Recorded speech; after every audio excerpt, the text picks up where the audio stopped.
Video email के basics में आपका स्वागत है। क्या आप जानते हैं कि पोस्ट कार्ड और पत्र क्या होते हैं?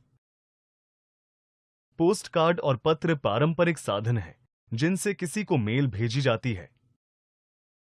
ईमेल भी एक पत्र ही है, लेकिन डिजिटल रूप में इलेक्ट्रॉनिक मेल।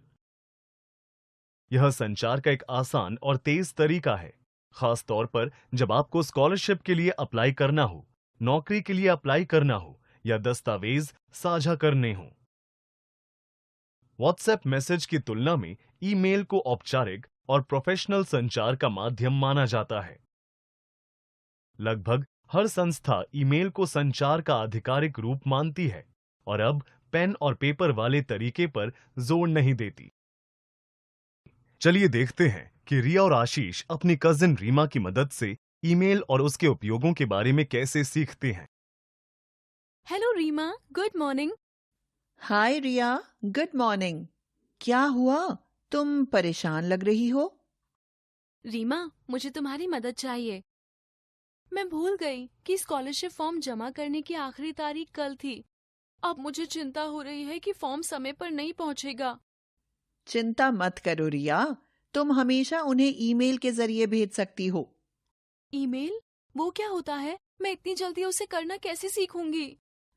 शांत हो जाओ रिया, ये जितना तुम सोच रही हो उससे कहीं आसान है। मैं तुम्हें एक एक स्टेप करके सिखाऊंगी, चिंता मत करो। उससे पहले चलो ये एक बार देख लें कि क्या तुम अपनी स्कॉलरशिप एप्लीकेशन ईमेल के जरिए भेज सकती हो। चलो मैं वेबसाइट पर जाकर चेक करती हूँ।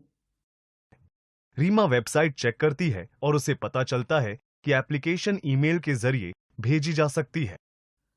हाँ रिया, तुम अपनी एप्लीकेशन ईमेल के जरिए भेज सकती हो। तो पहले मैं तुम्हें समझाती हूँ कि ईमेल होता क्या है। ईमेल एक संदेश होता है जो इंटरनेट के जरिए दूसरों से संवाद करने के लिए भेजा जाता है।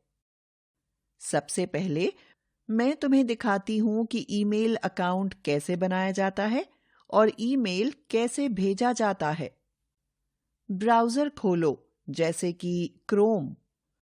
www.gmail.com सर्च करो। क्रिएट अकाउंट पर क्लिक करो। फॉर माय पर्सनल यूज वाला विकल्प चुनो ताकि तुम एक नया अकाउंट बना सको। ठीक है, अब इसमें कौन कौन सी जानकारी भरनी होती है? अपना नाम टाइप करो। एक यूजर नेम चुनो जो तुम्हारी ईमेल आईडी होगी। Strong password? वो क्या होता है? स्ट्रॉन्ग पासवर्ड अक्षरों, अंकों और चिन्हों का एक मेल होता है। इससे दूसरों के लिए इसका अंदाजा लगाना मुश्किल हो जाता है। अब एक पासवर्ड बनाओ, ध्यान रहे वो स्ट्रॉन्ग हो। ठीक है, लेकिन हमें फोन नंबर क्यों ऐड करना होता है? हमें फोन नंबर इसलिए ऐड करना होता है क्योंकि ये अकाउंट रिकवरी में मदद करता है। अगर तुम अपना पासवर्ड भूल जाओ तो उसे अपने फोन की मदद से रीसेट कर सकते हो। ठीक है, अब समझ में आ गया। अब मैं तुम्हें ईमेल भेजने की प्रक्रिया एक एक स्टेप करके समझाती हूँ। अपने जीमेल अकाउंट में लॉगिन करो। कंपोज पर क्लिक करो। टू सेक्शन में स्कॉलरशिप कमेटी का ईमेल एड्रेस टाइप करो। लो scholarship@gmail.com टाइप करते हैं। अब विषय लिखो। तुम्हारे केस में यह होगा स्कॉलरशिप एप्लीकेशन। मैसेज बॉक्स में अपना ईमेल टाइप करो। शिष्ट और स्पष्ट भाषा का प्रयोग करना। ठीक है, अब मैं अपने दस्तावेज कैसे ऐड करूं? पेपर क्लिप आइकन देखो, ये तुम्हें दस्तावेज अटैच करने में मदद करता है। उस पर क्लिक करो। अपना दस्तावेज चुनो और अपलोड पर क्लिक करो। जब अपलोडिंग पूरी हो जाए तब सेंड पर क्लिक करो। भेजने के बाद क्या होता है?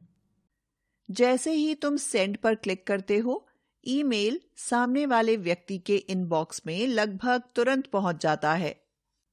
उनके जवाब देखने के लिए तुम अपना इनबॉक्स चेक कर सकते हो। रीमा, लेकिन अगर मुझे अपने दस्तावेज व्यवस्थित करने हो या डेडलाइन के लिए रिमाइंड सेट करना हो तो? बहुत अच्छा सवाल है। मैं तुम्हें 3 टूल्स दिखाती हूँ जो जीमेल के साथ काम करते हैं: कैलेंडर, कॉन्टैक्ट्स और गूगल ड्राइव। ये क्या होते हैं? सबसे पहले गूगल कैलेंडर। ये तुम्हारे समय को व्यवस्थित करने में मदद करता है। यहाँ तुम जरूरी तारीखें जैसे स्कॉलरशिप की डेडलाइन ऐड कर सकते हो। बस तारीख पर क्लिक करो, एक टाइटल लिखो जैसे सबमिट स्कॉलरशिप, एक रिमाइंडर सेट कर दो। तो मुझे नोटिफिकेशन मिलेगा? हाँ, तुम कोई भी जरूरी चीज नहीं भूलोगी। और contacts? Google contacts email addresses को सेव करता है। हर बार किसी का ईमेल टाइप करने की बजाय तुम इसे यहां सेव कर सकते हो, जैसे स्कॉलरशिप कमेटी या टीचर सर। ये तो स्मार्ट है। अब चलो गूगल ड्राइव के बारे में बात करते हैं। यह तुम्हारी फाइल्स के लिए एक ऑनलाइन अलमारी की तरह है। डॉक्यूमेंट्स, फोटो, कुछ भी तुम इन्हें किसी भी डिवाइस से अपनी जीमेल के जरिए एक्सेस कर सकती हो। अगर स्पेस खत्म हो जाए तो क्या होगा? जीमेल 15 GB का फ्री स्पेस देता है। ये एक टिप है। 1. पुराने ईमेल्स को डिलीट करो जिनमें बड़े अटैचमेंट्स हों। 2. स्पैम और ट्रैश होल्डर को समय समय पर क्लियर करो। 3. सिर्फ जरूरी दस्तावेज ड्राइव पर रखो। रिपीट फाइल्स को हटा दो, सिवाय इसके कि अगर तुमने कोई दस्तावेज अपडेट किया हो और तुम्हें संदर्भ के लिए दोनों की जरूरत हो। तो कैलेंडर रिमाइंडर्स के लिए, कॉन्टेक्स्ट ईमेल सेव करने के लिए और ड्राइव स्टोरेज के लिए अब मुझे समझ में आ गया। वाह, अब मैं अपनी क्रिकेट टीम की प्रैक्टिस का कैलेंडर भी व्यवस्थित करूंगा। देखा, डिजिटल टूल्स जीवन को कितना आसान बना सकते हैं। और भी एक्सप्लोर करते रहो। धन्यवाद रीमा, आज मैंने बहुत कुछ सीखा।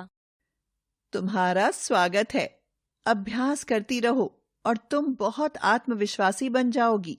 मैं आज ही तुम्हारी एक मेल का इंतजार करूंगी। अधिकांश संस्थाएं, स्कूल और कंपनियां आजकल ईमेल के माध्यम से संचार स्वीकार करते हैं क्योंकि यह विश्वसनीय है, संदेशों का रिकॉर्ड रखता है और दस्तावेज या फोटो जैसे अटैचमेंट्स को स्वीकार करता है। इन्हें टैग करना और खोजना आसान होता है। ईमेल में अटैच किए गए डिजिटल दस्तावेज को आसानी से अन्य एप्लीकेशनों में सेव किया जा सकता है जो संस्थाओं द्वारा रिकॉर्ड रखने के लिए उपयोग किए जाते हैं। तो इंतजार मत करो और अपना खुद का ईमेल आईडी बनाओ अगर तुम्हारे पास पहले नहीं है। अगर है तो भूलना मत कि रोज लॉगिन करके चेक करो। कौन जानता है, शायद आज तुम्हारे लिए किसी ने कोई महत्वपूर्ण संचार भेजा हो।